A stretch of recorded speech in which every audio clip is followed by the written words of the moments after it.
Isso sempre foi uma grande questão, né, cara? Aliás, são as questões lá básicas, né? Como que a gente surgiu, para onde que a gente vai, se a gente está sozinho, são questões básicas. Muito bem. Então, como que eu vou explicar como que o mundo começou? Ou o universo começou? A gente não tinha explicação nenhuma, cara. Até vinha o Einstein com as equações dele. O Einstein criou lá a relatividade geral, as equações e tal, que ficaram ali guardadas durante um bom tempo, porque ninguém conseguia resolver aquilo. É um negócio muito complicado. Poucas pessoas mexiam naquelas equações ali. Passaram alguns anos, um padre até, Georges Lemaitre, que ele chama, ele pegou e resolveu, se não me engano, o pessoal pode corrigir aí, acho que são 16 as equações de Einstein, equações de campo que a gente chama. Quando ele resolveu aquelas equações matematicamente, ele chegou num resultado que ele falou assim, caramba, com isso aqui, cara, eu posso brincar com o universo, colocar ele para frente e ele para trás, porque as equações regem aquilo ali. E foi ele que foi o cara, olha só, um padre, né? Um padre, Georges Lemaitre, em 1937, 31, naquele período ali. Um pouco antes da guerra. Ele falou assim, cara, o universo, então, de acordo com a relatividade, teve um momento em que ele teve o seu início. Durante muito tempo, o pessoal chamava aquilo lá de átomo primitivo e tal. Depois, com a quântica se desenvolvendo, o que a gente fala é que teve uma flutuação quântica ali no que existia e teve a expansão. Porque o Big Bang também o pessoal fala que é uma grande explosão, mas o jeito mais correto de falar é que é uma grande expansão e que está indo até hoje. Foi assim que o universo começou? Não sabemos, cara. O Big Bang é a única explicação que tem? Não é a única. Existem várias, entendeu? Dezenas de explicações. Existe a explicação que o universo nunca teve um início. Existe a explicação de que o universo ele é cíclico. Ele vai expandindo, depois ele volta, depois ele expande de novo. Tanto que essa do universo cíclico, um dos maiores, não é defensores, mas um dos caras que tem um gabarito em cima disso e que estuda, é até um pesquisador da Unicamp, é um brasileiro, entendeu? Muito interessante. Tem o lance da simulação. Tem uma linha grande que acredita que a gente vive numa simulação. Mas essa galera aí na academia não é tirado de comédia, não? Cara, não é tirado de comédia, porque... Por que o design inteligente é tirado de comédia, então? Cara, assim, eu não sei se ele é tirado de comédia. Não é sério. Porque o problema é o seguinte, tem cara... muita gente que critica, eu lamento, desculpa ter te interrompido. Essa educação, que eu não estou aqui jogando confete, mas essa educação que o Sérgio usa para discordar, não é próprio de todo mundo. Ah, não, mas isso aí você tá entendendo? Isso aí com certeza. E existe muita paulada. Dou um exemplo claro. Eu sei com as minhas próprias coisas, cara. Eu tomo paulada todo dia. Exatamente. Assim, mas na academia Sérgio existe uma certa... Na academia, eu tomo paulada na academia todo dia. Na academia, Por exemplo, se eu disser assim, eu não acredito no Big Bang. Tu é burro. Por qualquer razão? Não. Se eu falar isso, beleza, porque como ele falou, há outros modelos. Mas se eu falar, eu não creio no Big Bang, como o Marcos falou, e você é design inteligente, eu não sei como é que é o nome que daria, né? O criacionista, aí a galera vem assim, é um idiota, é um estúpido, esse cara não sabe nada de ciência, porque ele está negando o que a ciência falou. Aí, quer dizer, o Big Bang deixa de ser, para atacar um criacionista, um crente, um religioso, o Big Bang deixa de ser um modelo dentre outros, para ser a única e exclusiva voz científica que só um imbecil discorda daquilo. E passa-se uma ideia, que para mim esse argumento do espantalho, que eu estou negando aquilo ou por má fé ou porque eu não entendi. Aí, peraí, mas tem outros modelos além desses. Então, desculpa ter te interrompido, mas só esse ponto aqui. Quando você discorda de um dos modelos e você é religioso, é como se você discordasse de toda a religião, de toda a ciência. Entendi. Mas é porque existem esses outros modelos todos, cara. Todos. O pessoal da simulação, você fala, eles são. Cara, não são. Por exemplo, existe hoje uma linha grande de pesquisadores que diz que o universo está dentro de um buraco negro. A gente vive dentro de um buraco negro, entendeu? E sabe o que é legal? Porque são modelos.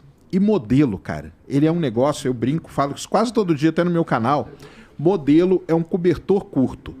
Você puxa para cobrir a cabeça, descobre o pé. Se você cobrir o pé, descobre a cabeça. O modelo, ele não te responde 100% das coisas, entendeu? Mas, o que acontece com a hipótese, é melhor até chamar de hipótese do Big Bang, né, que é uma hipótese da criação do universo. Por que que ela é tão falada? Porque ela, cara, é que tem mais evidências, entendeu? Então eu vou lá, pego meu telescópio, olho para uma galáxia, ponho um prisma no meu telescópio lá em casa e eu vejo o espectro da galáxia, a luzinha dela vai decompor assim. Quando ela faz isso e eu comparo ela com um espectro padrão, eu vejo que o espectro dela está deslocado para o vermelho. Isso só acontece por quê? Porque aquilo lá está andando para frente, está afastando de mim. É o efeito Doppler da sirene da ambulância, que a gente vê isso toda hora, entendeu?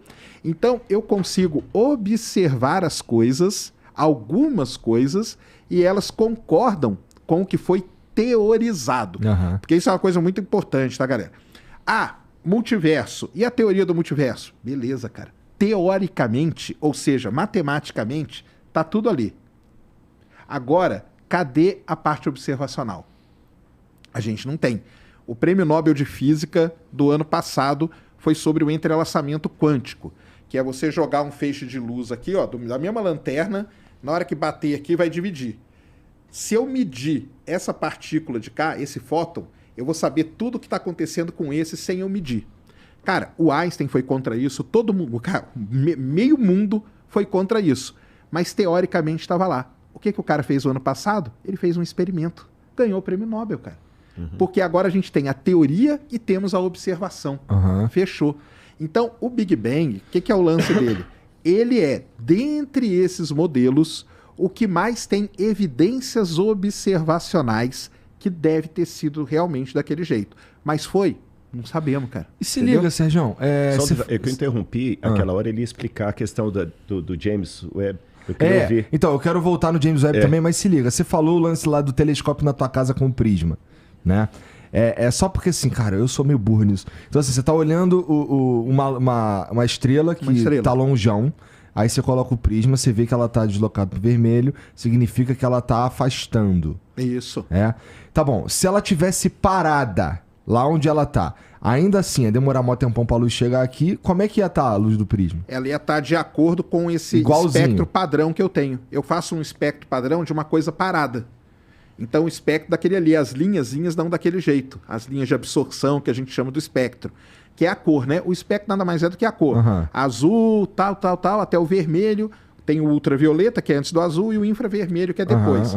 Quando as coisas deslocam para o vermelho, é a sirene se afastando. Sim. A sirene vem... o que quer dizer? É que a onda, ela foi esticada. Dilata. Esticada, ela foi para o vermelho. Se não acontecesse nada, se tivesse tudo parado, a estrela ou a galáxia ia bater, o espectro ia bater. Mas aí, assim, a gente usa esse mesmo método para saber a distância das coisas, não usa? Por exemplo, essa estrela tá a X anos-luz. Não é por esse mesmo método que a gente... Então, vamos chegar. Distância, cara, é um problemaço dentro da astronomia, tá? Bom. É muito problemático, porque distância depende de várias coisas. Coisas próximas a gente usa um método para medir, coisas muito distantes a gente usa outro método. O que é considerado próximo, Sérgio? Cara, próximo é assim, eu consigo medir, por exemplo, distância até o Sol. O Sol está a 150 milhões de quilômetros. Com geometria a gente mede. Tá. Até uma determinada distância, com geometria, é o melhor jeito de medir. Entendi. A partir daí, começa a ter vários outros métodos, entendeu? Um deles, sim, é pelo espectro. Mas tem vários outros, entendeu? Esse do espectro aí pressupõe, assim, meio que a gente precisa que as coisas estejam em movimento para conseguir medir pelo espectro. O que acontece é que quando o grande Edwin Hubble, lá no final da década de 20, usou o Monte Palomar, que a gente estava até falando dele, que era o maior telescópio na época, e começou a ver galáxias e fazer o espectro delas, ele via que tinha galáxias que iam para o vermelho, mas tinham aquelas que iam para o azul. Olha que interessante. Andrômeda, por exemplo, é uma galáxia que está se aproximando da gente. E aí o espectro dela vai para o azul. Então primeiro ele mostrou que tudo no universo está se movimentando. Algumas coisas, até uma determinada escala de distância, se aproximam da gente, quer dizer o quê? Traduzindo para a física, que a gravidade está mandando naquilo ali, porque a gravidade é uma força de atração, só que a partir de um determinado ponto, a gravidade não manda mais, que é quando as coisas estão se afastando. Como que eu olho uma galáxia que está muito, muito longe e ela está se afastando de mim? Era para estar se aproximando, porque tem a gravidade, não vai estar aproximando as coisas? Mas não, ela está se afastando. E aí ele começou a medir galáxias cada vez mais distantes e ele chegou a uma conclusão muito legal, cara. Quanto mais distante a galáxia tá, maior é o afastamento dela pro vermelho. Mais rápido ela tá se afastando da gente. E ele criou uma lei, que a gente chama Lei de Hubble, que até hoje ela é usada. Lei de Hubble. Calcula a distância através da Lei de Hubble. É um jeito de calcular. Entendi. Entendeu? Entendi. Então, é isso aí que a gente faz com essas galáxias. E, cara, você pode fazer na sua casa, entendeu? De verdade. Com um telescópio, não precisa ser um Hubble da vida nem nada. Você coloca um espectrógrafo, você vai ter o espectro ali, cara. Acabou. Compara com um padrão, você vai medir. Por isso que é legal, porque qualquer... Ah, não, mas isso aí é mentira da NASA. Cara, a NASA nem mexe com isso, entendeu? E qualquer um pode fazer isso em casa. Isso é que é legal pra caramba, entendeu? E o James Webb, tirando umas fotos aí que a princípio não devia sair daquele jeito. Então, E quando eu perguntei, que eu perguntei honesto, eu quero saber a sua opinião, porque houve lá no grupo de design inteligente pessoas que concordaram com o Marcos com relação a isso, e pois não, o James Webb está mostrando que o Big Bang procede. então Você entendeu? Dentro do design inteligente. Ou seja, você está notando que ali é um grupo de acadêmicos, e como qualquer grupo de acadêmicos, há opiniões. Você sabe que se você... Eles falam de judeu, mas eu vou aplicar para acadêmicos. Se tiver 3 acadêmicos discutindo, vão sair 4 opiniões, né? Ah, é isso mesmo. Então- É isso mesmo que acontece. Você tem E toda lá razão. não é diferente. Então vamos lá, vamos explicar o James Webb aí, a galera. Eu pedi para um monte de gente fazer até esse corte aqui, porque esse negócio tá dando uma confusão, cara, até hoje. Então vamos lá. James Webb, primeira coisa. O James Webb, cara, ele foi sendo construído por 25 anos. Então, a gente sabe exatamente todos os instrumentos que eles estão ali.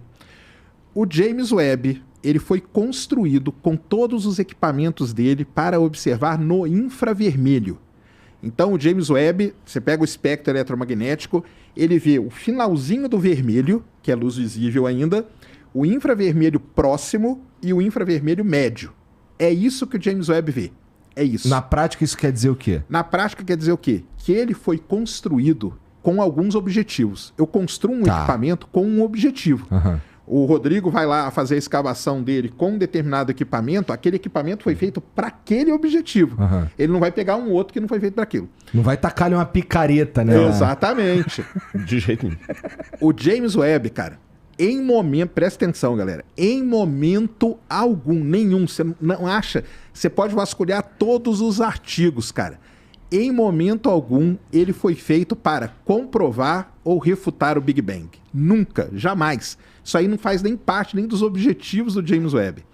O James Webb, ele foi construído para, primeiro grande objetivo dele, estudar uma época do universo que a gente chama de período da reionização, aonde as primeiras estrelas e as primeiras galáxias se formaram.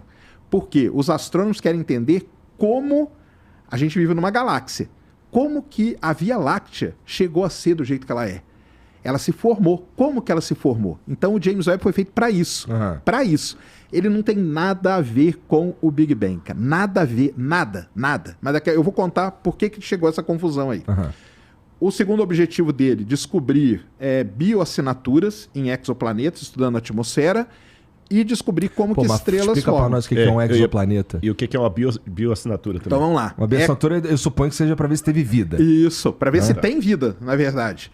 Então, um exoplaneta é um planeta que orbita uma outra estrela que não é o Sol. Tá. E se esse planeta tiver, por exemplo, uma planta, uma alga nele, por exemplo, a alga está expelindo ali oxigênio. Aquele oxigênio vai ficar preso na atmosfera. O James Webb tem a capacidade de analisar a atmosfera e descobrir ali oxigênio. Não é tão simples assim, porque oxigênio pode ser várias outras coisas, mas se tiver oxigênio com metano, com ozônio, com outros elementos, aquilo lá pode ser um indicativo que naquele lugar tem vida. Isso a gente chama de bioassinatura. Tá, antes de tu ir pro próximo aí, rapidinho. Cara, puta, é que tudo que eu falo aqui, na minha cabeça, fica assim, caralho, como eu sou burro. Mas porque eu realmente não manjo, eu não sou cientista. Cara, a gente tem certeza que se a vida lá fora, ela é parecida com a nossa, com a vida da Terra, porque a gente tá procurando coisas baseadas em como a gente observa a vida da Terra, não é? Não dá para saber. Agora, isso aí a gente faz essa personificação, né? Então a gente acredita que o quê? Que primeiro, toda a vida é baseada no carbono. Por que é o tal do carbono, cara? E não é um outro elemento Y. Porque o carbono, ele é o elemento químico que consegue fazer maior número de ligações e com ele você construir cadeias de moléculas maiores e isso pode levar à vida. Só que tem outros elementos, por exemplo, silício. O silício, ele tem um comportamento parecido com o carbono. Tanto que existem grandes teorias aí da vida baseada no silício e não no carbono. E aí ela se comportaria de uma forma totalmente diferente, que pode mas passar que é vida. Despercebido. Porque não foi preparado para isso. Que pode ser vida também. Também. Né? Agora, com base na bioassinatura, com base no carbono, já encontraram algum indício de vida fora? Nada. Até hoje nada. Mas não tinha um papo que talvez em Marte pudesse ter existido, não sei o quê? Mas aí a gente tem que encontrar. É. Por que Marte é tão falado? Porque Marte teve todas as condições que a gente conhece daqui da Terra, que foram as mesmas condições para a vida se desenvolver. Mas há muito tempo atrás. Há 3 Inclusive bilhões água, de anos né? atrás. Possivelmente água, né? Isso, Marte teve água, porque tem rios ali, marcas, as rochas são redondinhas, igual as rochas que a gente vê no fundo do rio aqui. Marte teve uma temperatura boa, não era tão frio, teve atmosfera, ou seja, todas as condições estavam ali. A vida se desenvolveu? Aí a gente não sabe. Caralho, como é que a gente olhando um bagulho 3 bilhões de anos depois, supostamente, sabe que lá tinha uma atmosfera? Isso pra mim, como eu não sou cientista, parece um puta de um chute. Parece, né? Mas não é não, cara. Porque o que a gente vê? A gente vê a rocha. A rocha, por isso que o geólogo não A só... rocha danada. Não acreditem no Sheldon, né? Porque O Sheldon do Big Bang Sheldon Theory. do Big Bang Theory fala que geólogo não é cientista. Aliás, ele zoa com isso toda hora. Porra. Você faz geologia? O que é isso? Geologia não é nada, entendeu? Mas a rocha diz muita coisa pra gente, cara. Porque quando a gente analisa as rochas lá em Marte, com os rovers que estão lá andando, eles conseguem ver os elementos químicos, estudar. E com aquela descrição química daquela rocha, a gente tem uma ideia de como que era a atmosfera dali. Porra. Então a gente consegue, a gente volta no tempo, então a gente consegue ter uma ideia de como que era Marte. Fora isso, tem várias outras características. Nessa hora o Gordão Foguete solta fogos, porque é a mistura, é o tesão dele misturado com a área dele. Aí sim, né? aí que eu gosto, exatamente. Só isso que mesmo. se houve vida em Marte, até agora não encontraram indícios dela. Esse que é o ponto. Não encontraram, nada. Nada de vida fora da... Não encontraram vida fora da Terra em momento algum. Aí você estava falando do James Webb lá. James Webb. Dos objetivos dele, aí você Isso aí. chegou no lance da bioassinatura, em exoplanetas, etc. E ele nunca, cara, foi feito para comprovar ou refutar o Big Bang. Então, o que aconteceu? Vamos lá. Eu falei que tem vários modelos para o início do universo. Aham. Que tem essa briga acadêmica, igual o Rodrigo falou. Existe um cara muito famoso nessa brigaiada toda, chamado Eric Lerner, entendeu? Aí, o que aconteceu foi o seguinte, prestem atenção, pessoal. Quando saíram as primeiras imagens do James Webb, um astrônomo resolveu escrever o seguinte: cara, que imagem fantástica. Estou vendo aqui que nós vamos ter que rever tudo que a gente já sabe.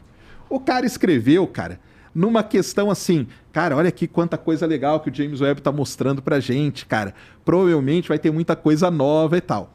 O Eric Lerner, que é esse cara, pegou esta frase desse astrônomo e fez um artigo falando, olha aqui o que os astrônomos estão falando, que vão ter que rever tudo. Só que o astrônomo, hora nenhuma, falou que tinha que rever o Big Bang. O Eric viu? Lerner, ele é de qual... Ele faz o quê? Ele não é astrônomo? Não, ele é astrônomo. Ele é astrônomo, também. Mas ele é um cara que a linha dele de pesquisa e as teorias dele, ele não é defensor do Big Bang, Tá. entendeu? Ele é desses outros modelos do início do universo. Aham. Então, ele falou assim, pô, os cientistas não defendem o Big Bang? Olha o que o cara tá falando aqui, que vai ter que rever tudo. E aí, por conta dele, ele colocou lá, rever tudo, inclusive o Big Bang, entendeu? Aham. E aí esse negócio espalhou pelo mundo, cara. Entendeu? Foi pelo mundo inteiro o pessoal falando aí, ó, o James Webb refutando o Big Bang e tal. Mas não, cara, hora nenhuma foi isso. Aí vem as imagens, né? Aí o pessoal fala assim, ah, olha essa imagem aqui, não era para estar vendo isso. Sim, era para estar vendo isso. Lembra da expectativa, do esperar que o Rodrigo falou? Os astrônomos já sabiam, cara, que a gente ia ver aquilo lá que a gente está vendo. Mas entendeu? estamos falando da foto que foi tirada a 13,6 bilhões. Em muita atividade. Então, ela tá de acordo. Isso é que é legal do James Webb, cara. Ele tá mostrando exatamente o que foi teorizado. Mas o ponto que eu vi alguns colocando é que o problema não é que a galáxia é a quantidade de galáxias num lugar que deveria estar vazio. Não deveria também. A gente sabe porque é o início do universo. Imagina, vamos pegar a teoria do Big Bang. Não tava olha só como ele comprova o Big Bang, se você pensar desse jeito. Não estava tudo ali e expandiu? E nós estamos olhando 300 milhões de anos só depois que ele se formou? Ou seja, tem que estar cheio mesmo. Tem que estar cheio de coisas se formando. E é isso que ele está conseguindo mostrar pra gente, cara. Bom, é que assim, ó, eu ouvi que isso aí não deveria estar vermelho, porque vermelho indicaria algo que já existe Muito há pelo mais contrário. tempo. Não, Só tá vermelho porque tá longe pra caralho. é isso aí. Tá. E aí tem uma outra coisa, tá? Uma coisa é a imagem, tá? Isso aqui, a primeira coisa que o James Webb faz é a imagem. Você pega a imagem e você fala, pô, aquela galáxia é antiga, aquela é antiga. Só que uma galáxia ela pode ser vermelha por outro motivo. Ela pode ter muita poeira. Aí a gente parte para a segunda coisa do James Webb que é muito importante, que é o espectro. O espectro, que é o desvio, lembra lá que eu falei? É o desvio.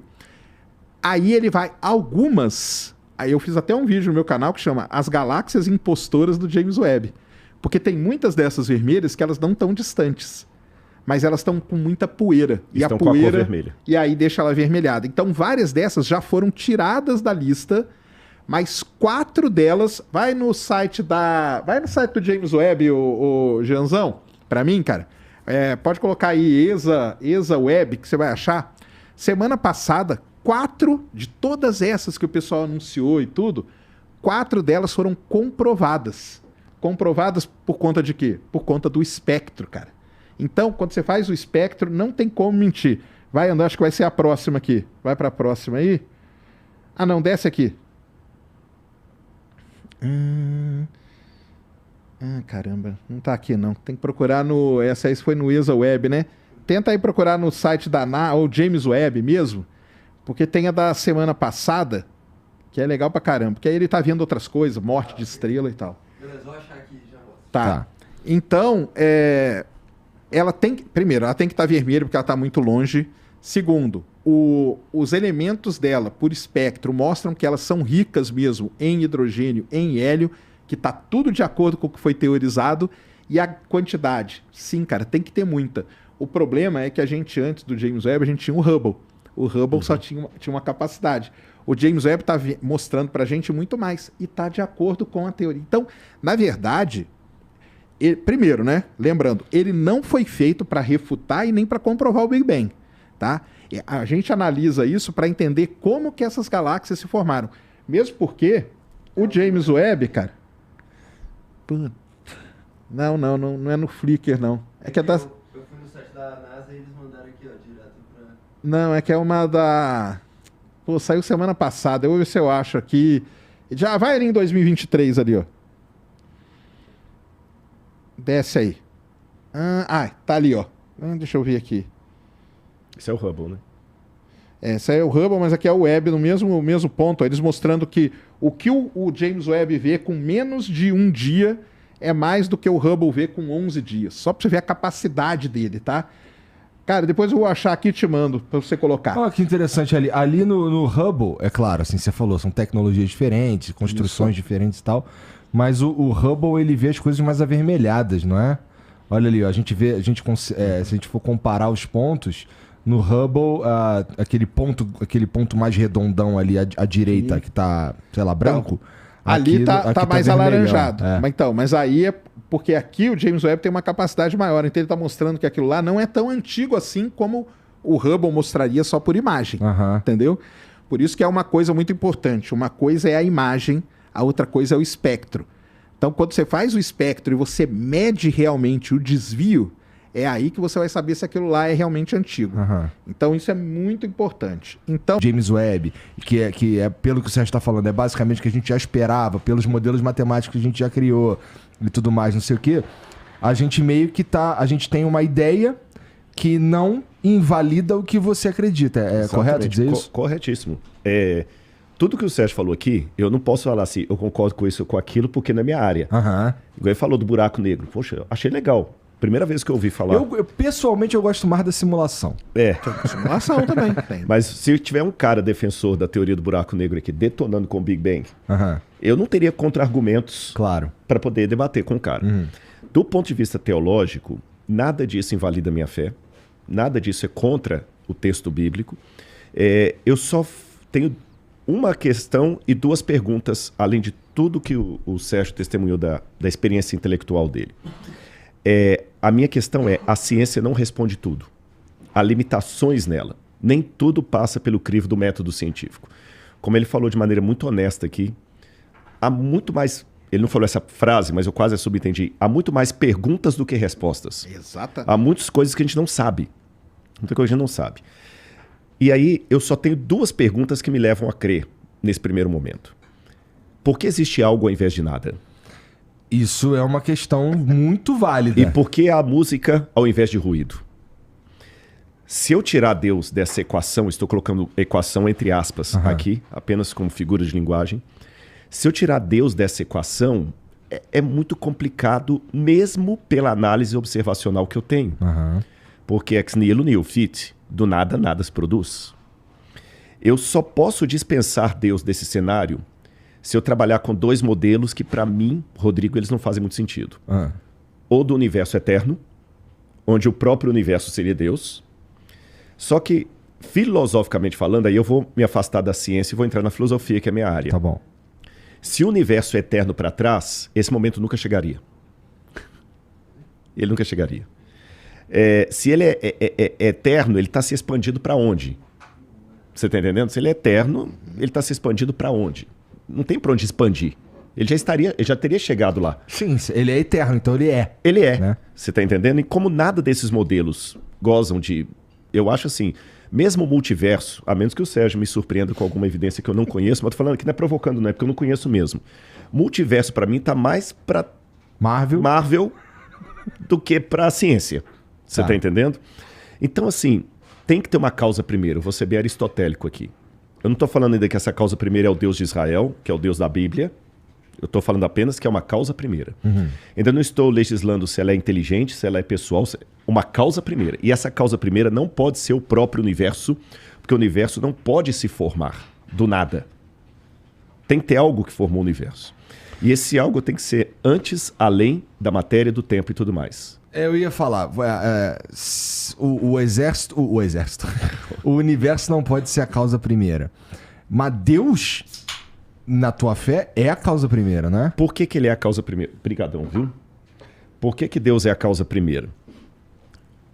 Eu vou trabalhar com o modelo do Big Bang até que me deem mais outros. Tá bom. Tá bom? O Marcos não vai ficar chateado comigo, nós já falei isso com ele. Leigamente, eu trabalho com o modelo do Big Bang até que eu tenha outro melhor. E... O Sérgio está liberado para me corrigir se eu falar alguma bobagem aqui. Não, mas ele é o melhor. O que a gente tem até agora, ele é o melhor mesmo, que explica... Se amanhã aparecer outro... E pelo que eu entendi do modelo do Big Bang, o tempo teve um começo, a matéria teve um começo, a energia teve um começo, a gravidade teve um começo, tudo teve um começo. Então essa causa primeira, para ser, no sentido aristotélico, a causa primeira do universo...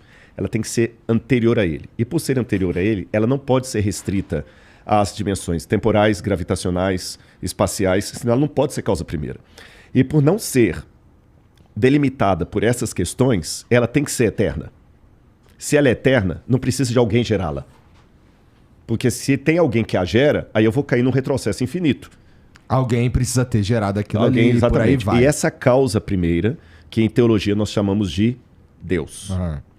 E as minhas duas observações que eu faço só no mundo acadêmico são as seguintes. Letra A. Por que a academia pode aceitar vários tipos de acadêmicos discutindo academicamente a hipótese do buraco negro, do Big Bang, do outro? Design inteligente é anti-ciência. É lógico, claro e evidente. Depois da nossa conversa, eu fui ler um pouco mais sobre design inteligente e realmente, em tudo quanto é lugar, é tratado como chacota. Como chacota, pseudociência. É lógico, claro e evidente que se Deus, nessas dimensões que eu estou colocando, existir, até a palavra dimensão é complicada. Tem lá de Chardin dizer que a gente só fala de Deus o que ele não é. Porque o que ele é em essência, até puxando Santo Tomás de Aquino, é difícil, né? Ele não pode passar pelo método científico.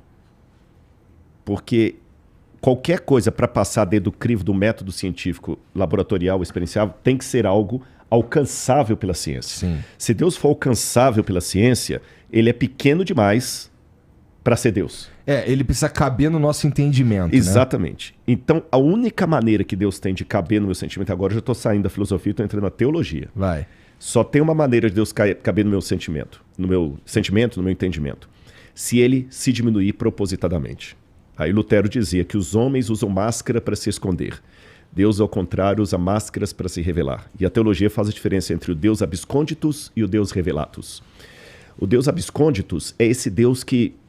O meu doutorado em teologia, mas não é doutorado em Deus. Eu vou ficar a vida toda e não vou conseguir falar com ele nada. O Deus revelatus foi aquele que se diminuiu para entrar na minha dimensão e se tornar compreensível por mim, só que com um risco. Aí eu conto uma parábolazinha para você. Tinha um camarada que tinha um aquário cheio de peixes do mar. Ele tirava o sal da água, colocava o sal, cuidava direitinho, mas os peixes fugiam dele. Ele falou, pô, caramba, eu gasto um dinheirão com esses peixes, eles caem fora. O que ele falou, vocês têm medo de você porque você parece Deus. Tá, e o que eu faço então para eles saberem quanto eu me preocupo com eles? Só tem um jeito. Vira peixe. Vira peixe. Só que o dia que você virar peixe também, eles podem te rejeitar, porque você está muito parecido com eles. Então, Deus se diminuiu. A Bíblia é Deus falando com sotaque humano. Mas Deus em si mesmo, ele é incompreensível. Você está entendendo? Então, eu, Rodrigo, crente, falo do Deus revelado, da figura revelada de Deus. Porque o Deus absconditus, eu só posso dizer, ele existe, ponto. E até a palavra ele existe, ela também não procede, porque existere, em latim, é algo que foi tirado de algo. Então seria mais correto falar Deus é. Eu não aceito dizer que ele é o universo, por isso que eu não vou no Deus de Baruch Spinoza, porque eu caio no panteísmo.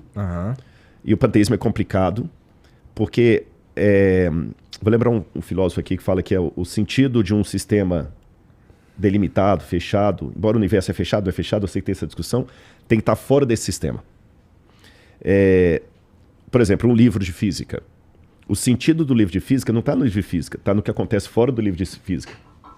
Todo sentido de algo delimitado tem que estar fora dele. Isso vale para 100% do que você conhece.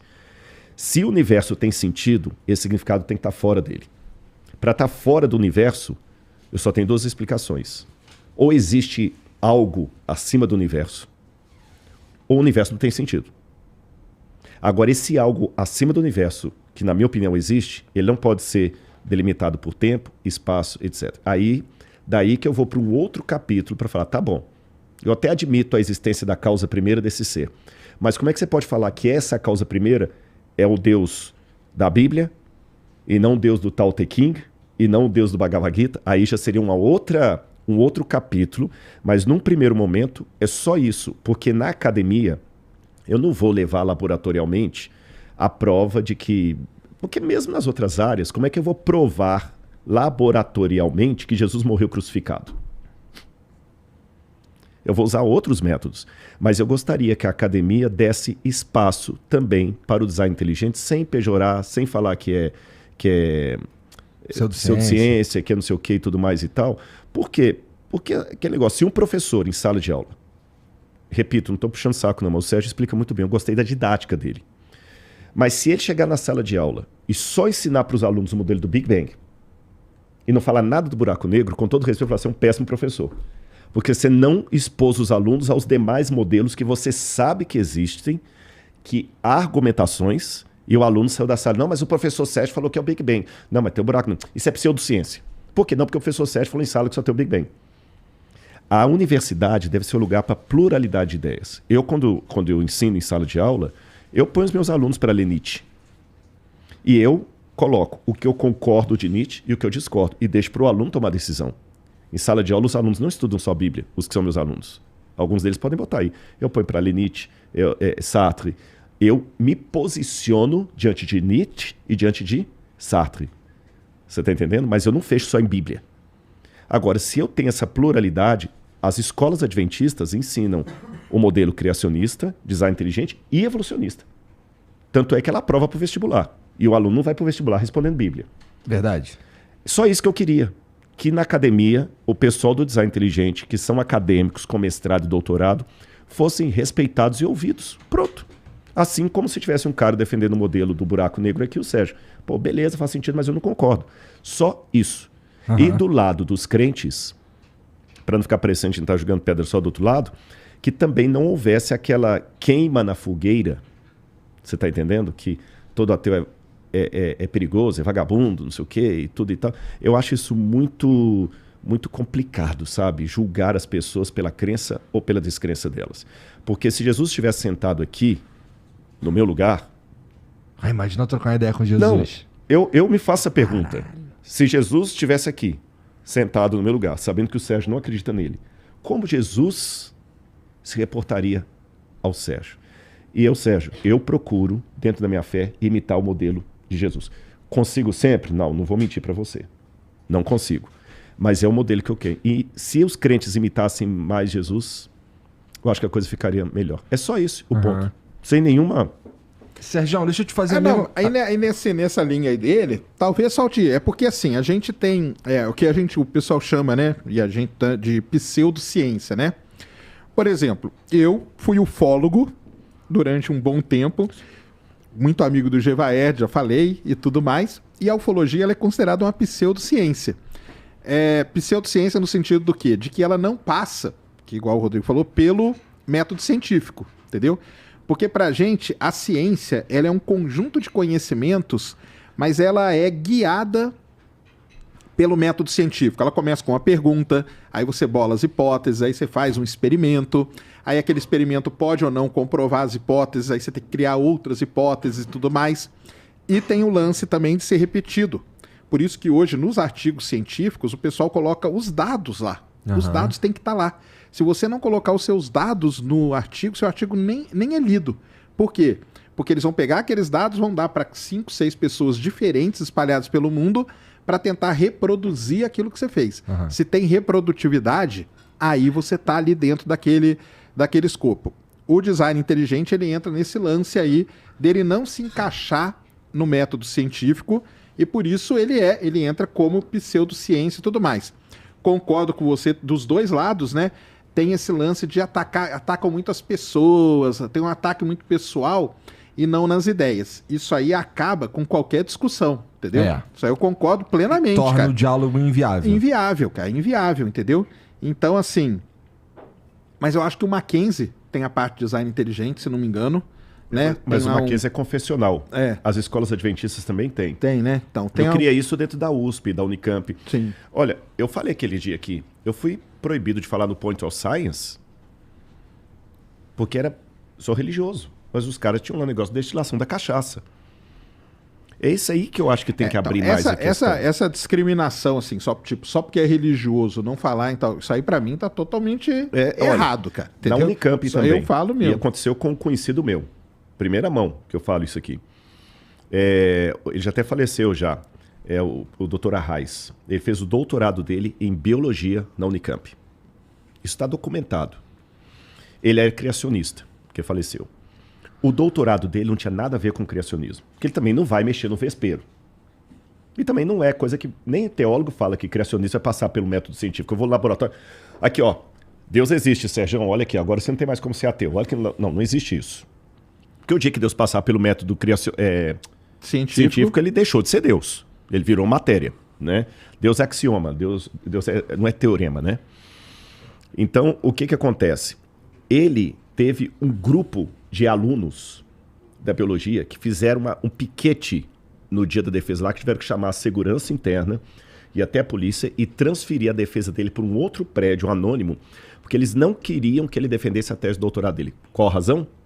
Porque ele escreveu na época para a Casa Publicadora Brasileira livros de ciência que são usados na escola adventista, onde ele apresenta o modelo criacionista e o modelo evolucionista.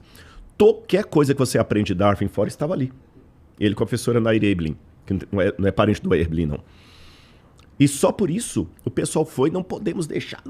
Gente, desculpa, isso é caça às bruxas. Aí, para mim, deixou de ser ciência para se tornar uma religião científica. Mas aí também entra um negócio, cara, que é assim, né? Eu já falei, né? Tô afastando aqui só para não ouvir mais mastigando. Já falei em vários lugares, né, cara? O pessoal acha que a universidade é um lugar... né? Não é essa coisa toda, galera, entendeu? Dentro da universidade você tem briga dentro do departamento, tem... Cara, eu já fui de um departamento onde um professor ficava de frente para o outro e eles ficaram 20 anos sem se falar, porque eles eram brigados, porque um concordava com uma coisa, o outro concordava com a outra, e em vez deles conversarem nas ideias, eles ficavam atacando o outro, entendeu? E isso é a coisa que mais acontece dentro da universidade. O problema, né, que é problema, não sei nem se é problema ou não, é que dentro dos departamentos tem um ciclo, né, de chefe de departamento e tal, que isso vai mudando. E o que acontece? Então, um grupo A hoje é chefe. Aí daqui 2 anos é o grupo B. Quando o grupo B for o chefe, o que ele vai fazer com o grupo A? Detonar, Fudeu o grupo A. E assim é, cara. E aí, isso é um grande problema que tem. Cara, eu já mandei... por conta de várias outras coisas, eu já mandei artigo, eu já mandei projeto, cara, que o cara chegou pra mim e falou assim, tá aqui seu projeto, ó, no lixo. Na minha frente ele jogou, cara. Ele nem abriu. Mas aí é um problema que tem dentro da universidade isso aí, entendeu? Que como que vai resolver? Não faço a menor ideia, cara. Vai ser muito difícil, entendeu? Igual você falou do professor Arraes, né? Só porque ele escreveu a parte criacionista num livro, mas ele também escreveu a parte evolucionista, estava ali. E o que ele ia defender na tese de doutorado dele era o quê? Eu não sei o assunto, mas não tinha nada a ver com... o que eu tô falando assim, é um negócio que não tinha nada a ver, e aí não vão deixar o cara defender por conta daquilo. Então, começa a ter... Universidade, cara, começa a ter essas rixas, esses problemas, porque podia ser também, não sei dessa história, mas pode ser que esses alunos lá foram incentivados por um grande opositor dele. Pode ser. Entendeu? E aí o cara falou, cara, galera, vai lá, ó, e não deixa, faz alguma coisa lá. Porque isso acontece, cara. Isso acontece. Eu já tive aluno meu que chorou na hora da defesa porque um cara que estava lá, que era contrário a mim, foi lá só para detonar o cara. O cara chorou na defesa. Isso acontece dentro da universidade, cara. Isso é a coisa mais normal do mundo. É horrível, entendeu? Isso acontecer. É horrível. Mas, infelizmente, somos seres humanos. É horrível, né? E infelizmente é medieval. É? Aí parece aquele período do Santo Ofício, Roma locuta, finita causa est. Se você não fala de acordo com o cânon da igreja, index prohibitorum, a gente tá voltando para a Idade Média. Só que aí esse cânon aí, dentro de um departamento, ele fica mudando a cada 2 anos. E aí o que acontece? As coisas não vão para frente, cara. Entendeu? Não vão para frente. Porque hoje é o grupo A, amanhã é o grupo B. O grupo B vai detonar o A. Quando o A voltar, ele vai detonar o que o B fez. E aí fica nesse ciclo, cara. Só um querendo detonar o outro e fica todo mundo só de lado ali e não progride, cara, o negócio. É terrível isso. Isso aí dentro da universidade Agora, realmente é terrível. Sem fazer jogo de comadre, eu quero dar 2 exemplos positivos aqui. Vai. Um da própria Unicamp e um da USP. Vou começar com a Unicamp. Eu fui barrado de falar na Unicamp uma vez. Saiu até na revista Isto É Isso. Porque eu ia falar sobre arqueologia do Oriente Médio e tinha uma coisa lá, só que também o pessoal que idealizou a coisa não foi feliz. Colocaram origens e filosofia das origens, uma coisa assim. Teve falha de quem organizou também, porque eles organizaram. O Erblin estava dando aula lá na época. E não ouviu também o lado ateu. E trouxeram Humphrey, que é um físico lá dos Estados Unidos e tudo. E um grupo de professores ateus foram na reitoria e barraram, porque aquilo era anticientífico. E eu, que não tinha nada a ver com peixe, mas entrei e fui barrado também. Na época, a revista Isto É fez uma foto e eles puseram de propósito. Puseram o professor da Unicamp de um lado e o meu outro lado assim. Eles foram à sala de aula e pediram para eu tirar uma foto assim. Só que eu não sabia que eles foram lá no cara e pediram para tirar uma foto assim. Do mesmo jeito. Você tá entendendo? Colocou um é igual de recorte de podcast que eles põem hoje, né? Aí ficou. Tá lá. Quem colocar na Unicamp vai ver lá. Sabe o que eu fiz? Eu chamei um dos professores ateus que se levantou para almoçar junto. E foi um camarada que ele me escreveu um e-mail tão bonito quando eu tive um problema muito sério na minha vida, que ele falou assim, cara, eu não creio em Deus, mas você crê, isso é tão bonito. A minha namorada, ela é religiosa também. Fica firme na sua fé. Eu fui orientado por um ateu a não perder minha fé. E na época, estava vindo para a Unicamp um ex-professor meu de Israel, Yosef Garfinkel. E eu falei com ele assim, ele é arqueólogo, ele vai falar de arqueologia bíblica. Não deixa barrar. Ele falou, não, eu sei que o seu trabalho é sério. É porque na época eu não te conhecia. E o Garfinkel não será barrado aqui. E o Garfinkel foi na Unicamp e falou de arqueologia bíblica. Ele é da Universidade Hebraica. Uhum. Agora ele já não iria, né? Porque o pessoal fez um boicote lá, vocês viram, né? E o outro exemplo positivo que eu quero dar é da USP / o IPEM também. Eu no MAI, Museu de Arqueologia e Etnologia da USP, eu fui muito bem tratado. Do início ao fim. A minha orientadora se aposentou, Elaine Irata. Mas olha, não tô aqui puxando saco nem nada, mas foram um pessoal tão legal comigo, todos ali, sem exceção, sabe? A Mabel, eu lembro com muito carinho os professores lá e tal, e eu falando de arqueologia e tudo. No dia da defesa, eu ainda tive um momento de agradecimento, falei assim, eu agradeço a Deus por estar aqui, e eu não vi caras e bocas na hora da defesa. Ah, mas não tem. Você entendeu? Tem, todo mundo tranquilo. Tive colegas ateus que foram até conhecer o NASP. Nossa, demais. No IPEM, lá com o Casimiro Munita, que dirige o IPEM, Instituto de Pesquisa em Energia Nuclear, né? Eu fiz artigo científico com eles datando um tijolo cuneiforme que eu traduzi. Depois nós temos datação de cerâmica de Jericó. Já participei de banca de defesa na USP, já participei no IPEM, no MAI, e todos muito queridos. Então também não quero dar a impressão aqui de tomar parte pelo todo. Às vezes, quem faz a bagunça é uma minoria, mas quando a minoria é barulhenta... E tá no poder? E tá no poder... Porque pode ser isso, você pegou o momento que aquele grupo tava, exatamente. Entendeu? O único pontinho, Sérgio, que eu diria agora sim, eu não sei se isso também vai aparecer... Cabeça, cara. Você ia falar, caramba, cara, olha aqui quantas outras alternativas podem existir. Verdade. Entendeu? Então, a ciência, galera, ela, presta atenção nisso, ela vai atrás de perguntas. E ela tenta encontrar evidências para tentar responder da melhor forma possível aquilo. Não tem 100%, cara. Não tem. Tanto que a gente fala aqui, a palavra modelo e tal que a gente fala, é uma palavra que sempre liga a tentar responder o máximo aquilo ali. Mas vai responder tudo? Não vai, cara. Não vai. Mesmo porque hoje eu tenho uma limitação no meu conhecimento, na minha tecnologia. Uhum. Amanhã eu consigo construir um telescópio 20 vezes maior que o James Webb. Uhum. E ele vai lá e mostra uma outra coisa.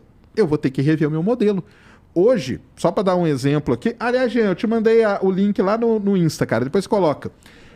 Hoje tem um problema muito sério dentro da cosmologia. Olha só. A gente mede a distância usando galáxias e tal. Calcula lá a constante de Hubble e mede o quanto... Porque o universo está se expandindo a uma taxa. A uma aceleração que a gente chama. A gente faz uma medida de um jeito, dá um valor. A gente faz uma medida de um outro jeito, certinha, bonitinha, dá outro valor diferente, cara. E aí? O que está acontecendo? Chama crise cosmológica. Que merda. A gente não sabe o que está acontecendo. E isso é legal pra caramba, porque tá dando a chance do quê? Da gente ir lá investigar e tudo mais. Isso aqui foi a última coisa que o James Webb fez. Então, olha ali, ó. Tá vendo aquele Z? Tem uma letrinha Z. O astrônomo, cara, ele não mede distância em milhões de anos-luz, milhares de anos-luz, entendeu? Ele mede a distância em Z. O que quer dizer o Z? Z é desvio para o vermelho. Então, quanto maior aquele Z ali, não quer dizer também que está mais distante. O astrônomo fala assim, é que está mais próximo do início. Tem a diferença. A gente fala mais distante, tá tudo bem para nós aqui normais, os astrônomos eles falam desse jeito.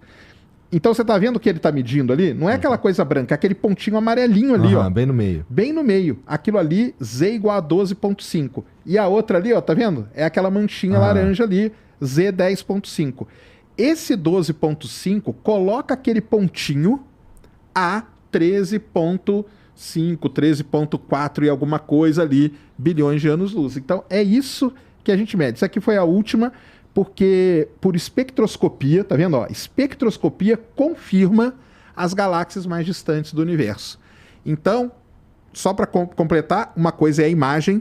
Depois que aquela imagem vai passar pela espectroscopia, muita coisa daquela vai cair fora, mas vai sobrar algumas. Sobraram 4 que hoje são consideradas mais distantes. Entendi. Mas então a ciência, galera, é isso. É ir atrás de perguntas. Quanto mais pergunta tiver, melhor, entendeu?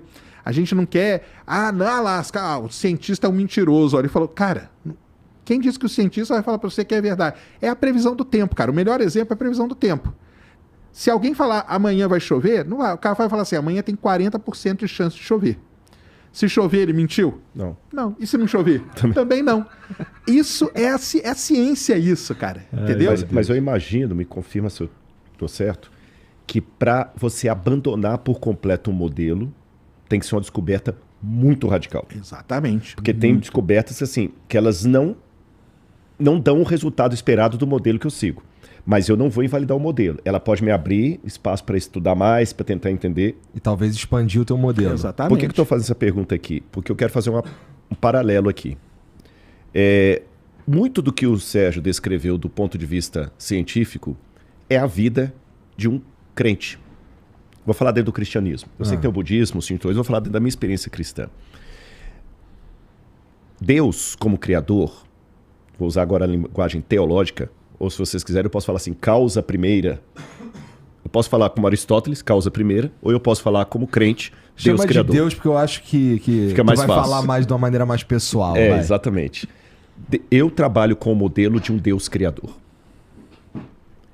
Aí eu fiz 2 perguntas aqui, mas eu vou fazer uma terceira. Vai.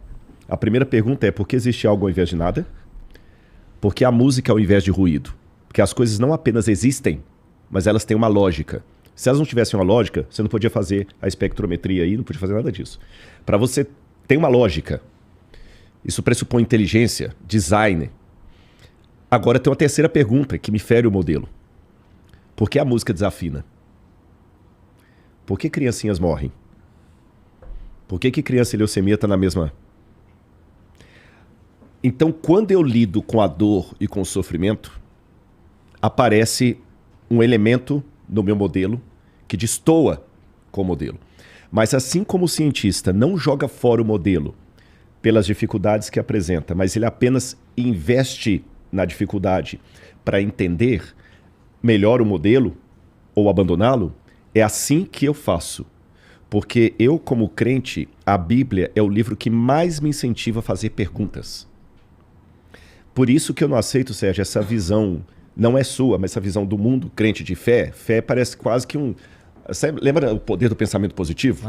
Lei da atração. Lei da atração. Deus existe, ponto, não precisa de Sérgio, não precisa de... Deus existe, falou comigo. Não, por favor, não é por aí. Você está entendendo? Não é por aí. Eu já mostrei a minha ideia de fé, Bíblia, aquela comparação e tudo mais, e tem parte de base bíblica por isso. Se eu pegar a palavra pistis, em grego, que usa para fé, vai no dicionário. Crença que advém da... Como é que é? Certeza que advém da possibilidade de crença. Esse que é o sentido da palavra pistis usada. Então, a Bíblia me incentiva a fazer muitas perguntas. Jesus de Nazaré, não tem ninguém com mais fé do que ele. Ele terminou na cruz do Calvário fazendo uma pergunta. Elahi, Elahi, lama sabachthani. Deus meu, por que me desamparaste? Abraão, se você trouxer um rabino aqui, ele vai falar que Abraão é o pai da fé. A Bíblia, Abraão é o pai da fé. Assim como Einstein é o pai da teoria da relatividade, Abraão é o pai da fé. E a primeira vez que Abraão abre a boca para falar na Bíblia é para colocar uma pergunta. Como será isso?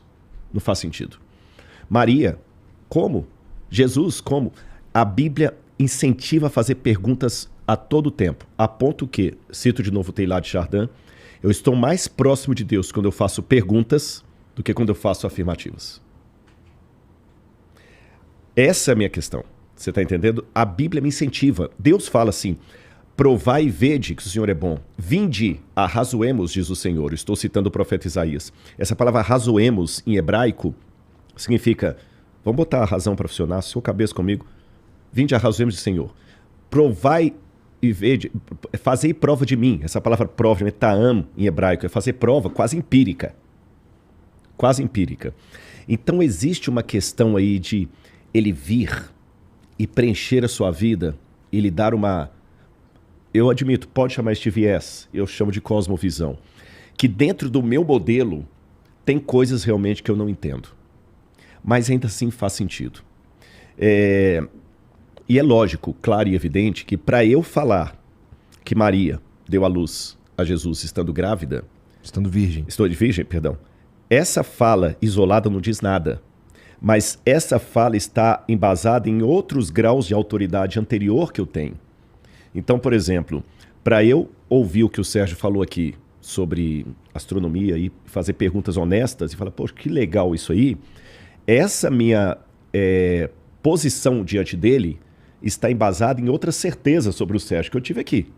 Se você pegar aquele cara que você até trouxe aqui, aquele mendigo que pegou a mulher lá e ficou famoso, e colocar para ele falar de ciência aqui e astronomia, não pejorando o rapaz.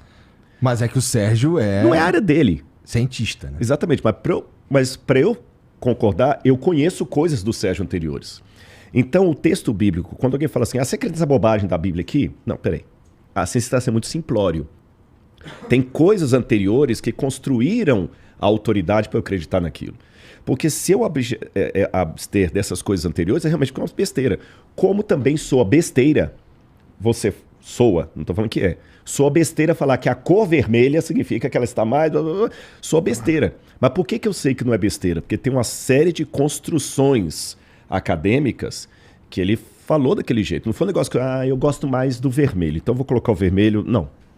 Então a Bíblia é a mesma coisa. E é fantástico o que esse livro produz. É fantástica a mudança das vidas que ele traz. É fantástica aquilo que ele faz. E a única coisa que eu digo aqui, sem querer evangelizar o Sérgio, não é meu objetivo fazer isso, Sérgio, por que eu não tenho vontade de enfiar religião goela abaixo das pessoas? Porque, em primeiro lugar, se Deus existe, como eu creio, ele não precisa de defesa, ele precisa de testemunha.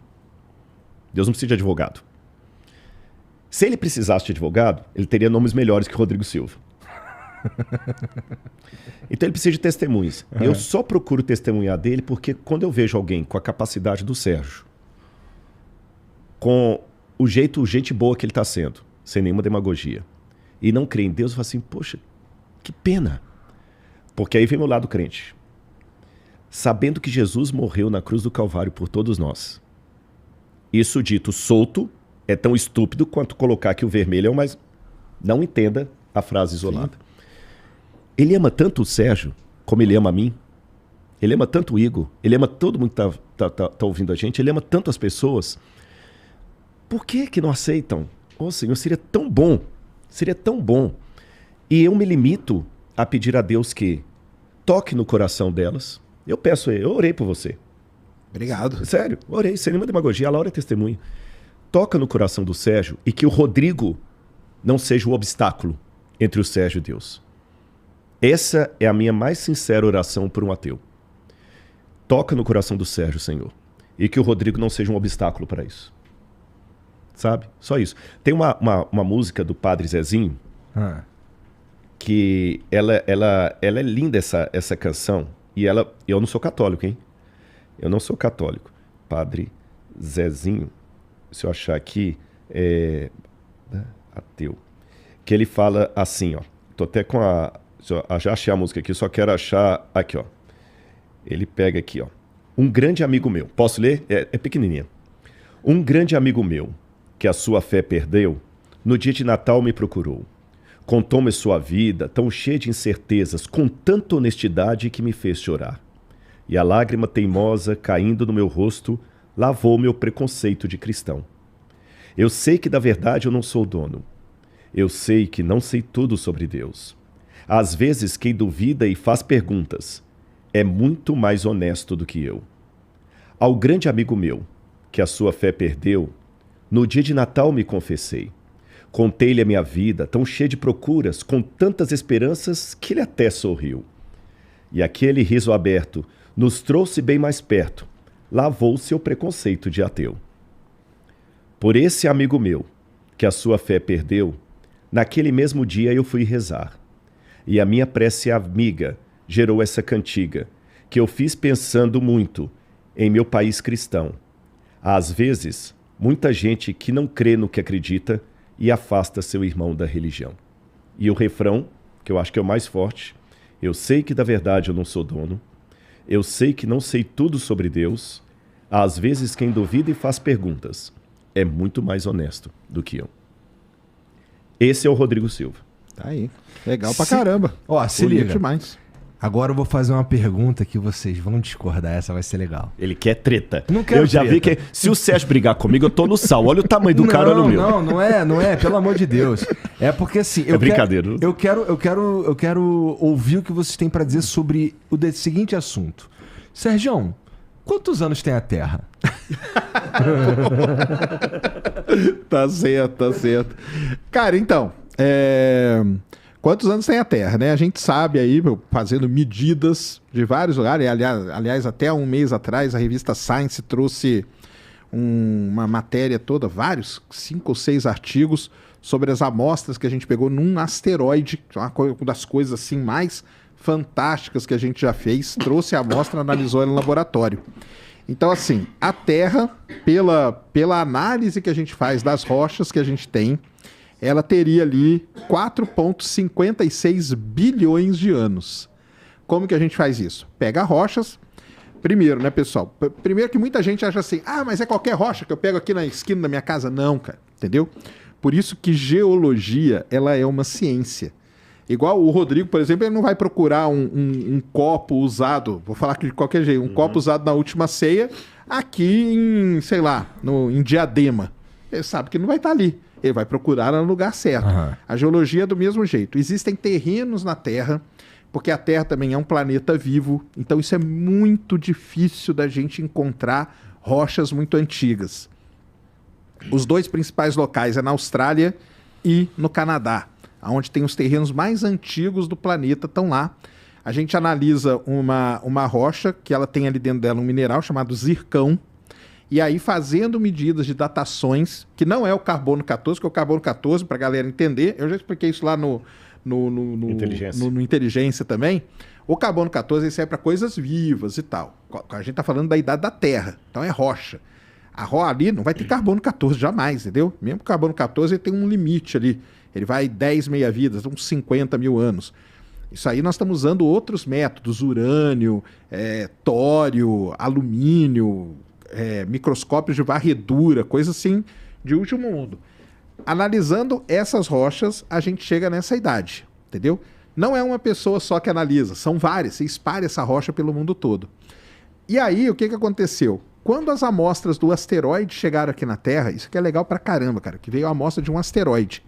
Um asteroide é um objeto que não teve interação com nada. Ele está vagando aí pelo sistema solar desde que o sistema solar existiu. Ele fica vagando por aí. Nós pegamos uma sonda, a sonda foi lá com uma colherzinha, tirou 5 gramas de amostra. São essas 5 gramas que estão mudando várias coisas aí que a gente pensa. Olha que legal que é a ciência. Essas 5 gramas estão mudando muita coisa que a gente pensava antes. Principalmente com a questão da origem da água, entendeu? Já está mudando a nossa cabeça aí, vários modelos diferentes estão surgindo. Quando a gente trouxe essa amostra e mediu ela em laboratório, usando os mesmos métodos e tal, todas as cidades aí bateram, entendeu? Então, analisando essas rochas aí, a gente chega nessa idade, tanto do sistema solar, 4,57, 4,56 e da Terra também. Você disse que o carbono 14 não serve para isso, porque pra o carbono 14... Carbono 14 é para coisa que vive. Coisa que material viveu. orgânico. Matéria orgânica. Isso. Aí. E aí, não é com carbono 14 que a gente mede idade, por exemplo, de osso de dinossauro? Depende muito, cara. Porque, assim, o carbono 14, cara, de novo, né? Ele consegue medir coisas até 50 e poucos mil. Aliás, com 50 já é muito difícil, porque vai ter muito pouquinho, entendeu? Então, assim, não dá para chegar no que é os dinossauros, cara. Então como é que a gente sabe a idade dos dinossauros? Outros métodos? Outros métodos. Tem vários outros métodos, entendeu? Muitos outros. Não é só o carbono 14, é para matéria orgânica. Agora você tem alumínio, você tem toda aquela cadeia ali de elementos radioativos que a gente chama, que são os isótopos radioativos, porque o urânio, por exemplo, se eu deixo o urânio aqui, vai passando o tempo, ele vai decaindo, que a gente chama, por radiação. Foi assim que a Curie descobriu, até morreu, coitado, porque ela ficou exposta ali àquela radiação o tempo todo e não aguentou. Então você pega o urânio. Trabalhar em mina de urânio, por exemplo, é uma das coisas mais terríveis que tem. O pessoal morre, tem câncer rapidamente, tudo. Não só de urânio, mas de outros elementos. Então, esses elementos eles têm uma meia-vida. Ou seja, passado um determinado tempo, a quantidade dele cai pela metade. depois cai pela metade da metade, e assim vai caindo, vai decaindo. Então tem elementos, por exemplo, que a meia-vida dele é 200 milhões de anos. Tem elemento que a meia-vida é trilhão de anos, cara. Também não vai servir. Concorda que não vai servir? Porque o lance é o seguinte, pra galera entender isso. Imagina que você quer medir essa mesa aqui. O que você vai usar para medir ela? Carbono 14. Nessa mesa aqui... A mesa eu falo, medida. Mide o comprimento da mesa. Régua. Ah, tá. Pensei que estivesse falando de idade. Uma Essa régua mesa aqui dá. eu ia só perguntar pro cara que fez, Tá, pô. mas uma régua... Você pegar uma Mas régua... você tá sendo de 30. criacionista. Exatamente, isso mesmo. Se você pegar uma régua de 30 centímetros, você consegue medir essa mesa. Tá, não tá... Sim, vai dar trabalho, mas dá. Então, agora, São Paulo ao Rio, dá para medir de régua? Ó, teoricamente, se tiver muito tempo, dá. Mas você concorda que vai começar a ter muita, o que a gente chama de incerteza? Porque você vai pegar 400 quilômetros com E vou reguinha fazer de 30 merda, centímetros. Vai fazer merda. Fazer merda a gente chama de incerteza, é um nome bonito, Tá. entendeu? Então é exatamente isso. Você tem que ter, cara, o equipamento, você tem que ter a coisa certa para medir aquilo que você está querendo medir. Então, por exemplo, o carbono 14 não serve para medir uma rocha de milhões de anos. Um elemento que tem trilhão de anos de decaimento também não serve. Então eu tenho os métodos específicos para cada uma dessas coisas. Isso aí é estudado. Isso aí não foi, não, joga aí que vai fazer. Não, existem vários métodos para medir a idade dessas rochas, entendeu? Então é por aí que acontece. Tá. Quando eu conversei... Essa informação eu não tinha, ela é muito interessante para mim. Ela é interessante para mim. Agora eu vou dar, de maneira bem leiga, para você e para o Sérgio e a galera que está ouvindo a gente, o que eu entendo que foi o dilúvio. O pessoal pensa, e aqui eu até devo muita coisa ao Dr. Naur Neves, que foi geólogo da Unesp por muitos anos, aposentou, um amigo meu, mora lá em São Carlos. Um dia ele explicou, ele é criacionista, o que seria esse processo. Se a gente olhar para a Lua, você vai ver que a Lua tem um monte de mancha escura. O que são aquelas manchas escuras? Aquilo é magma. Basalto, Basalto. Isso aí.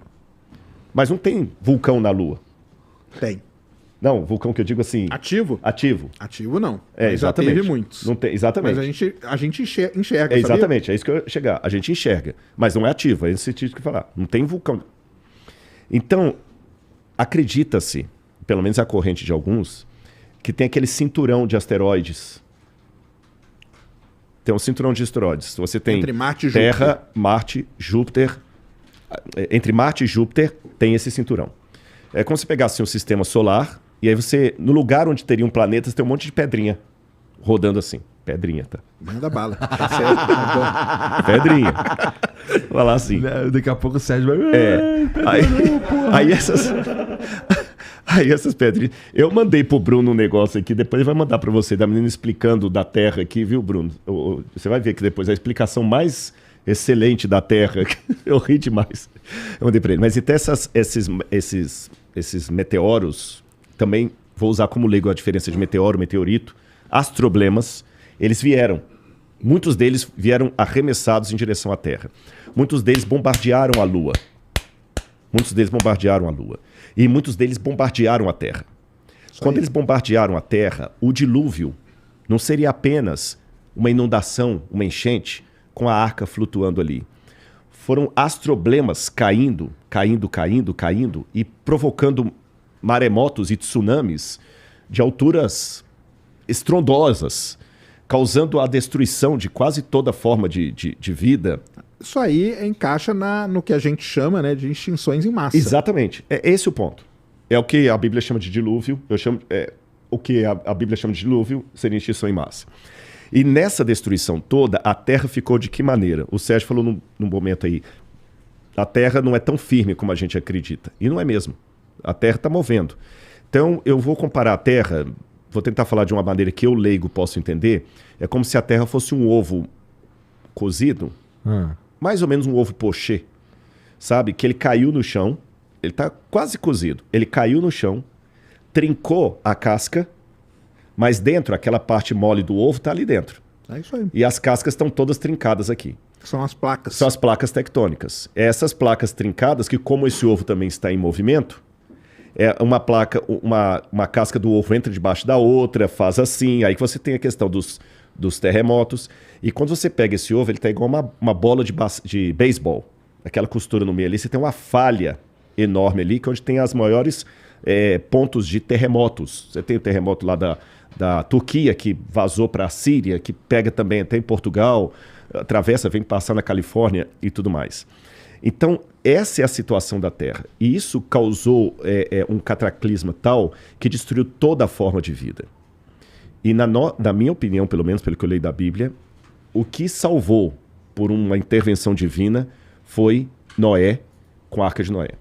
Quando acaba o dilúvio, que ele vai repovoar a Terra, então esses eventos que ordinariamente precisariam de muito tempo para acontecer, nesse cataclisma, eu os condenso cronologicamente num curto período de tempo.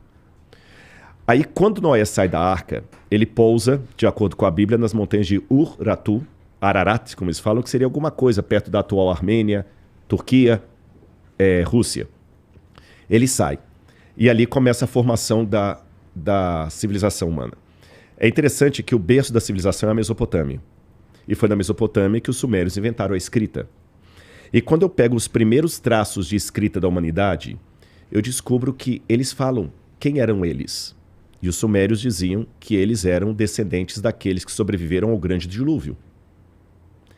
E que aqueles que sobreviveram ao grande dilúvio eram descendentes dos que moravam no jardim de Edim, ou Edenu, que é a mesma raiz da palavra Éden, que aparece na Bíblia.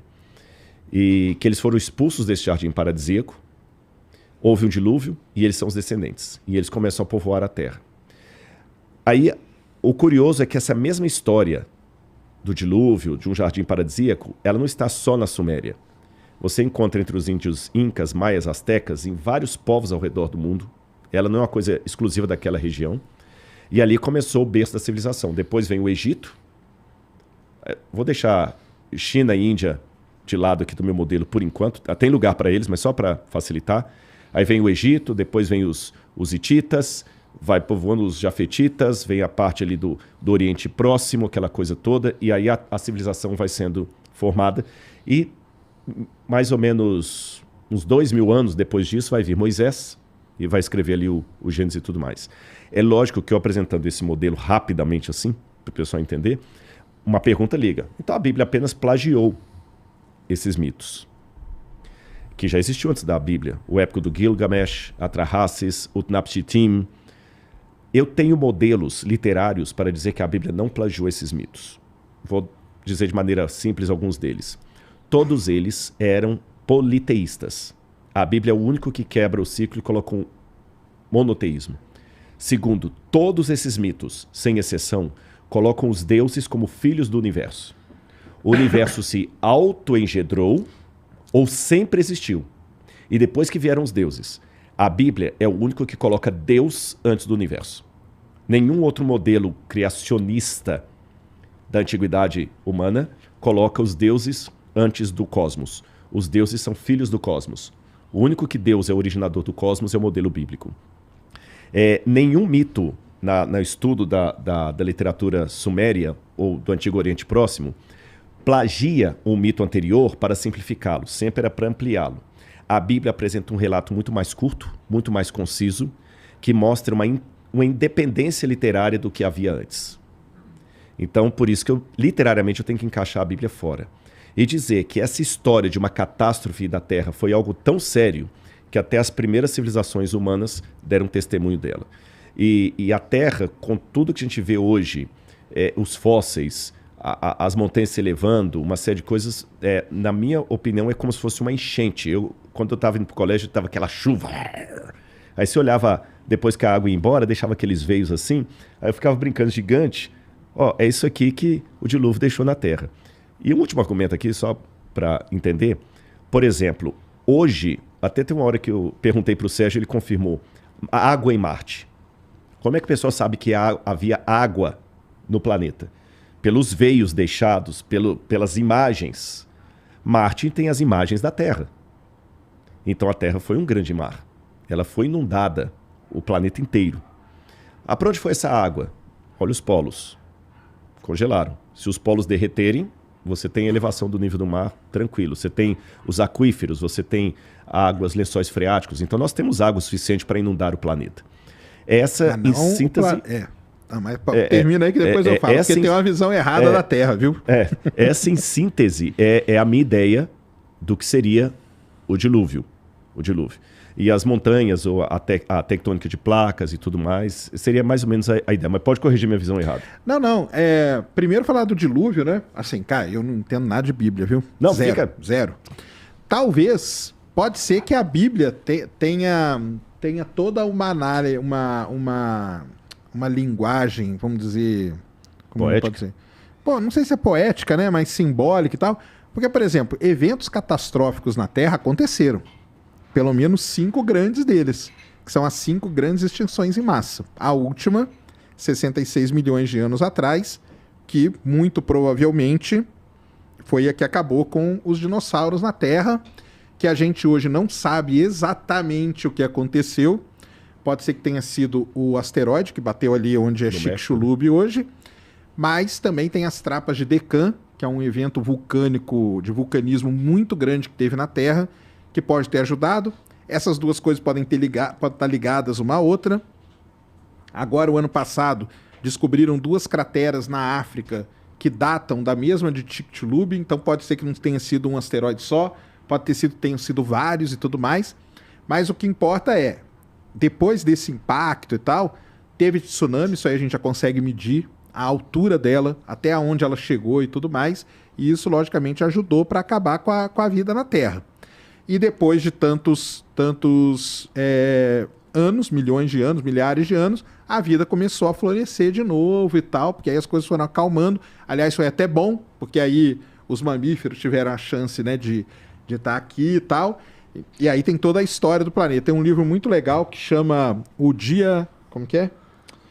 É o dia depois da morte dos dinossauros, sabe? É um livrinho muito, muito interessante. O cara conta tudo isso aí com as coisas da geologia e tal. Agora o negócio da Terra com relação à água, cara. A Terra é um planeta rochoso. A gente tem muito pouca água. Se você fizer a relação de água, da massa de água com a massa do planeta, é muito pouquinha. Ganymedes, Europa, Encélado, que são essas luas aí dos planetas, tem muito mais água. Tem 90% do volume da massa do objeto é água. A Terra, ela tem muito pouca. A gente fala que 70% da superfície da Terra é coberto de água. Cara, mas a superfície da Terra não é nada perto do planeta, entendeu? Se você vai entrando ali, manto, núcleo interno, núcleo externo e tal, a quantidade de água vai ficando muito pequenininha, muito mesmo. Então, assim, muita gente fala, né? Ah, não, a Terra tem água pra caramba. Não tem, tá? Então, por isso que a gente chama a Terra do quê? Planeta água. Rochoso. Eu tô brincando. Não, tem o pessoal que fala planeta água.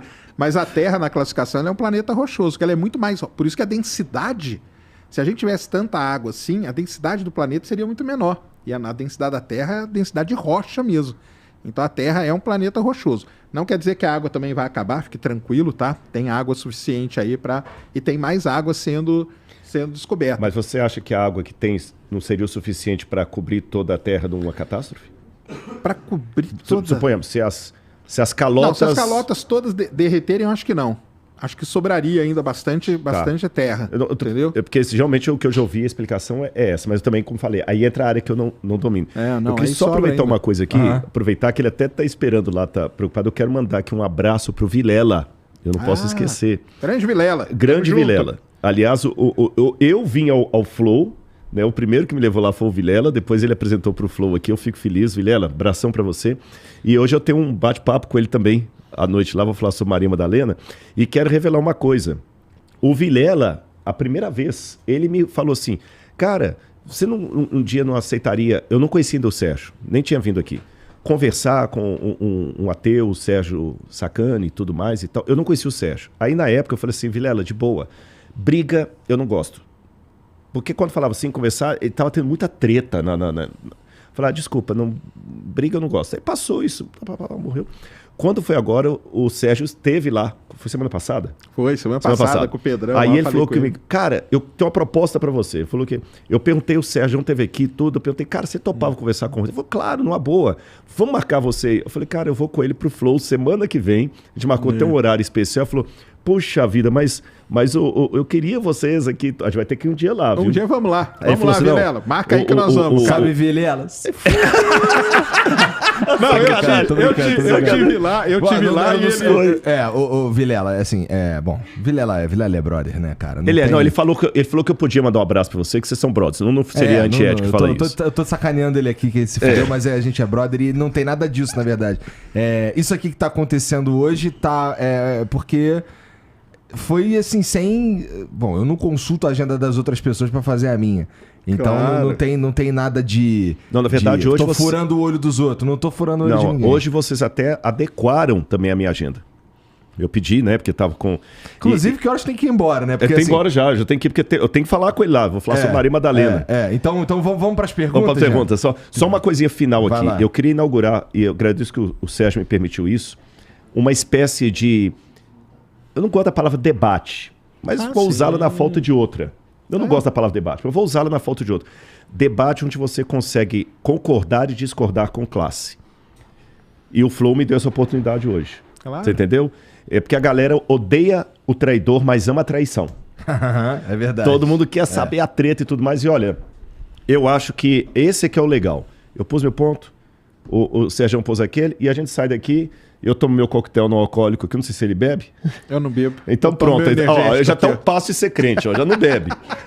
Já tô um passo de ser crente. Ah, mas se eu te falar, eu tô zoando.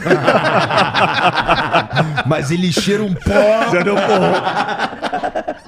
Mas brincadeira, Deixa gente, eu mas ver aqui. numa boa, viu? Valeu mesmo. Não, que é isso, cara. Tá Ó, demais. O Minuto Jovem mandou aqui, ó. Grande Minuto Jovem, Matheus. Salve, salve família. Abraço Igor, Sergião e Rodrigo. Admiro muito vocês e fico feliz por estarem conversando no Flow. Rodrigo, sou evangélico e conhecer um pouco sobre o universo aumentou muito a minha fé. Como mostrar para as pessoas da igreja que a ciência não invalida a nossa crença? Boa. Eu tenho algumas opiniões. Eu acho que é interessante levar cientistas na igreja para dar palestra. Eu estava fazendo com o Sérgio lá embaixo, quando eu me tornei adventista em Belo Horizonte, e Sérgio morou em Belo Horizonte, morou na Terra Santa. Né? 2 anos. Lindo. Não, eu morei lá, eu era bem novinho. Não, pois viu? Mas quando você trabalhou com o Dr. Rido... Ah, não, corrida eu passei lá uns 5, 6 meses com ele. 6 né? meses. E o que acontece? Siri canta na balaia, não é? E aí o que acontece? Eu falei com ele que eu era adventista lá da igreja do bairro Santa Inês. E quando eu tinha 15, 16 anos, eu tinha um programa na igreja chamado JA. E eu liguei para a Unicamp, na época ligar de tiscar. E convidei o Dr. Pra UFMG, Riedel. né? Hã? Pra UFMG. Para o FMG. O que eu falei? Unicamp. Não, o FMG. Para ele ir lá, e ele muito humildemente foi na igreja adventista, deu uma palestra de quase 2 horas lá, levou na época slide, e ele falou assim, Dr. Riedel, pô, eu trabalhei com ele fazendo telescópio, você tá entendendo? E eu levava ele lá para falar na igreja. Tem muitos cientistas que são da igreja, põe esse pessoal para falar, incentiva o pessoal a ler livros de ciência, essas coisas todas, e vá aos pouquinhos lembrando que o melhor argumento é o testemunho. E uma Boa. coisa não invalida a outra, galera, entendeu? E grande Bernardo Riedel, ele era físico, era professor de física na UFMG. Era, não é, né? Não, acho que agora já aposentou, viu? Não, é que ele tá vivo. Ah, sim. É isso, exatamente. Ele tá vivo ainda, grande construtor de telescópio no Brasil. E, aliás, vou aproveitar que o Matheus te mandou pergunta, cara. Ele é de um podcast muito legal, eu tive lá, Minuto Jovem. Ele é de Manhuaçu, Minas Gerais. E ele tá vindo para São Paulo, cara, e ele quer te bater um papo contigo, Igor. É possível, porque não? Então vamos marcar, cara. Porque ele pediu pra falar, cara, fala com o Igor, quero bater um papo com ele lá no Minuto Jovem e tal. Então, ó, Matheus, tô fazendo aqui o convite no ar aqui, ó, pro Igão, ó. É possível, Matheus. Aí, ó. Vamos Basta lá. acreditar. Tudo é possível aqui. Olha o Igor, cara. Cada vez que eu vejo aqui, ele citou uma parte da Bíblia. Tá vendo? Eu acho que ele tá se convertendo. Pô, mas eu já te falei que quando eu era mais jovem, quando eu era, sei lá, criança / um adolescente e tal, eu fui pra cacete a igreja, pô. Você falou. Eu ia também, viu, galera? Aliás, eu participava de todas as comemorações da Sexta-feira Santa, da Semana Santa, entendeu? Fazia lá, li muitas vezes na igreja em Viçosa, na matriz da cidade lá. Muitas vezes me chamavam para ler o evangelho. Esse que é o problema de virar ateu, você perde os seus feriados. É verdade. Não faz sentido nenhum mais, né? O que o ateu tem de feriado? Todos os feriados são religiosos. Ele só vai ficar com 7 de setembro e acaba tá ferrado. Quem é ateu não pode comemorar. acreditar. Não, em sexta-feira da feriado. paixão você vai ter que trabalhar bonitinho. Não quer saber disso não. Bom, desculpa. eu trabalho bonitinho, não tô nem aí, pô. O João Oliveira mandou aqui, ó. Salve, salve família. Abraço, Igor. É bem parecido esse início aqui. Fiquei até a casa com o GLS. Abraço Igor, Sergião e Rodrigo. Pergunta sincera ao Rodrigo. O que acontece com a igreja e os ensinamentos bíblicos quando encontrarem vida fora... Opa, estamos ferrados.